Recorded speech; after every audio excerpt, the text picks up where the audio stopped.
Coming up on this special summer edition of Daily Iowan TV, Jazz Fest. We swing in to show off this Iowa City staple.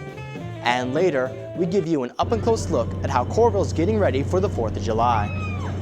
Say bye to the clear skies, and there'll also be cooler temperatures. Stay tuned for later. I'll tell you more in weather. All that and more is coming right up, so don't go anywhere. Daily Iowan TV starts now.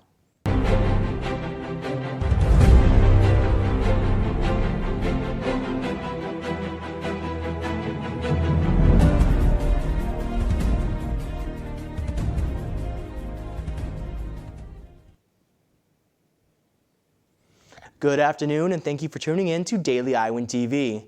I'm Christopher Cervantes.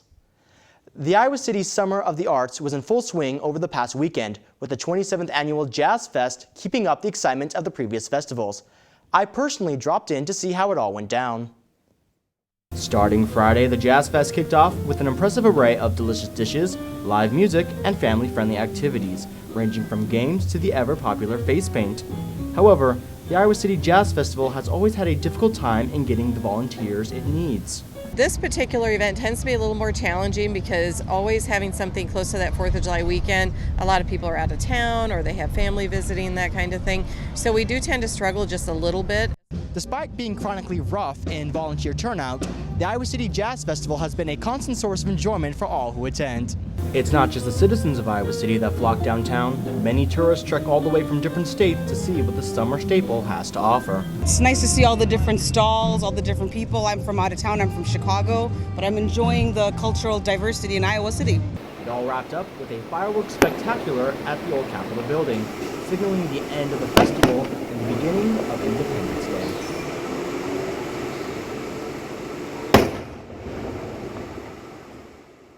As I said before, the Iowa City Jazz Festival is always welcoming volunteers.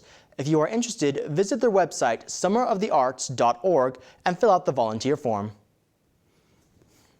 The Yellow Cab Taxi Service has set up a memorial fund for Ricky Ray Lilly, the driver that was killed last Wednesday. While much information has come forward towards the investigation, even more support has come forward to donate money for the service that will take place this Sunday. According to the Yellow Cab Facebook page, anyone who wants to donate can do so at any Hill Bank and Trust location and directly tell the teller to make the direct deposit. As of today, Lily's death is being treated as a homicide, and a person of interest has been apprehended in the Mount Pleasant area and is currently being held at the Cook County Jail. The Iowa State license plate will undergo a major change. The Department of Transportation plans to have people vote on 3 to 5 different designs. Some possible ways people can vote are through social media, the Department of Transportation's website, and comments from Iowans who attend the Iowa State Fair in August. Introduced in 1997, the state's current plates are white, gray, and blue with a town and country theme. A man is facing multiple charges, including a charge on trafficking stolen weapons. The Iowa City man, Derek Delaney, is currently being held by Johnson County on a $7,000 bond. Police officers spoke with someone who knew Delaney, who told them that he had given Delaney a stolen gun. The serial number for the gun was also registered as stolen. Delaney is currently facing multiple drug charges for allegedly having marijuana as well. 4 of Iowa's Planned Parenthood facilities have closed. These closures were approved by Iowa's Republican-controlled legislature. They have shifted away from funding organizations that perform abortions. The state of Iowa has decided to forego federal money to cover services such as birth control and testing for sexually transmitted infections. This move took a chunk of about $2 million out of their budget for Planned Parenthood facilities. Iowa City is developing a plan to reduce greenhouse gas emissions by approximately 80% by 2050. June 29th had the Climate Action Steering Committee hold its first meeting in order to combat climate change in what they call their Climate AC Adaptation Plan. The plan will focus on reducing the causes and properly handling the effects. For more information, check out the full story in today's issue of the Daily Iowan, where reporter Denise Cheeseman delves into more. Hopefully climate change won't affect us too bad in the following week. We've had kind of an interesting series of summer weather, and I'm curious to see what to look forward to this week. Let's head over to Ethan in the weather studio for more. Ethan, what do you got for us? That's right, Chris. We've had some great weather this summer. However, grab an umbrella or your rain poncho because this week will shift from a mostly sunny week to a mostly rainy week. Tonight, there's expected to be thunderstorms at around 9, with the temperature reaching a low of 73. The clouds will stick around Tuesday morning as thunderstorms are expected throughout the day. Tuesday's high will be 89 with a low of 70. Now, let's take a look at our 5-day extended forecast. For Wednesday, thunderstorms are expected with a high of 87 and a low of 67. Thursday, the sun will come out of hiding, as the day is expected to be sunny with a high of 93 and a low of 71. Friday, the temperature will cool down a bit, with the temperature reaching a high of 86 and a low of 61, with thunderstorms expected in the afternoon. Saturday is expected to be sunny with a high of 83 and a low of 60. Finally, Sunday is expected to go back to being cloudy with a high of 85 and a low of 64. That's your weather for the week. Chris, back to you. Thanks, Ethan. Iowa is now cracking down even more on reckless driving.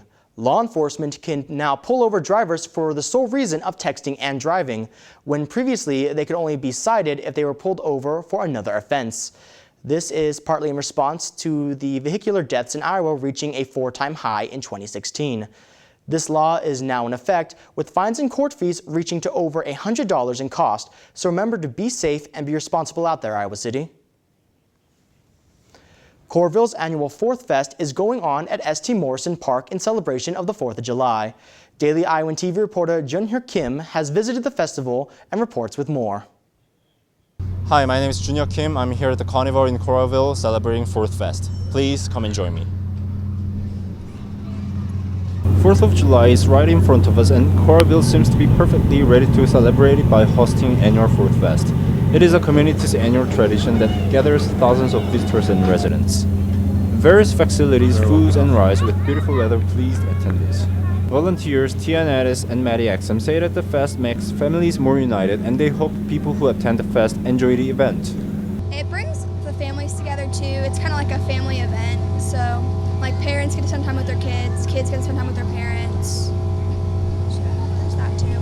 It means looking at the community. Every community is different, so it's always fun to see what this community is like or what the next community is like. It's not really an expectation thing. Our expectation is that everybody's having a good time and everybody's having fun. Mostly, kids seem to be excited by numerous rides at the carnival. We have interviewed some kids asking, what is your favorite ride? Believe it or not, all of them answer the same. That one over there.